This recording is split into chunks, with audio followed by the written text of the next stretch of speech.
Donald Trump apparently was really, really, really pissed at Benjamin Netanyahu after Trump lost to Biden, and Netanyahu congratulated Biden on the victory. This story is awesome. So The Hill says, former President Trump blasted Benjamin Netanyahu, accusing the former Israeli prime minister of disloyalty while using profanity to criticize the former ally for his congratulatory message to President Biden following the 2020 election, according to an Axios report.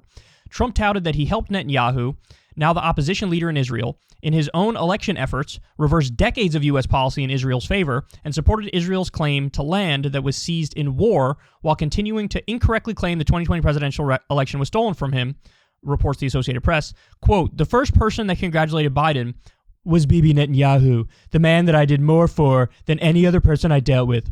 Bibi could have stayed quiet. He has made a terrible mistake, Trump said, according to Axios. Netanyahu was not the first leader across the world to congratulate Biden, as Netanyahu waited more than 12 hours to do so, and he followed up with a tweet that praised Trump, according to the AP. Trump told Axios he was shocked when his wife Melania Trump showed him the video of Netanyahu congratulating Biden. Quote, Netanyahu was very early, like earlier than most. I haven't spoken to him. Fuck him, Trump said, according to Axios. Fuck him. How dare he?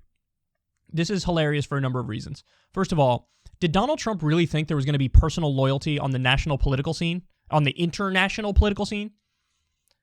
No, Donald. It's about trying to keep a good relationship. This is what Israel's doing. Let me try to keep a good relationship, massage the egos of the leaders in America so that they continue to give me multi-billion-dollar subsidies every year, fund Iron Dome, even to the tune of more money than it even needs, allow me to continue with illegal settlements and endless expansion and slow-moving ethnic cleansing of the Palestinians. So if fucking Mr. Potato Head won the election, Bibi Netanyahu would be on Twitter like, Mr. Potato Head is wonderful, and we love him, and it's great. Congratulations, Mr. Potato Head. Of course that's the way it worked. Did you think there would really be like a personal loyalty, Trump, from Netanyahu? And Netanyahu came out and said as much. Apparently Netanyahu saw this story and somebody asked him for comment, and he was like, look, I like Trump. He did a lot for us, but I care about the relationship between Israel and the United States, so I respect Joe Biden as well, and that's that. Yeah, of course that's what's going to happen. But Trump is so naive and so childish. He really thought that like there was some sort of personal affinity between the two of them, and like what? He would argue for you to stay in office when you clearly lost? Like, what did you want? What did you expect? He could have, at the very least, stayed quiet. He could have stayed quiet while we figure out what the hell's going on. I love the fuck him part. That's the best part. Fuck him for acknowledging the reality that I lost the election. Fuck him. Now, by the way, Trump's actually wrong about something else, too. Trump did a lot for Israel, and he was their partner in crime, quite literally. You know, moving the embassy, but I mean, it's kind of crazy to think that, Obama didn't serve Israel? George W. Bush didn't serve Israel? Oh, they served Israel. Believe you me, they served Israel. Under Obama, again, multi-billion-dollar subsidies. We give them billions of dollars every year, and they have universal health care, and we don't. Why are we giving them that? It was Obama who originally gave them Iron Dome. You know, the only thing Obama did, which was totally symbolic, was to abstain from a vote condemning the illegal settlement expansion at the UN. That's all he did. And that was viewed as like, oh, scandalous. But he wasn't even like he was condemning it. He was just saying, well, we'll vote like present or something. We'll just vote like, we're not going to block the other states from condemning Israel for illegal expansion of settlements. That's all that Obama did. It was just the tiniest slap on the wrist you could ever imagine.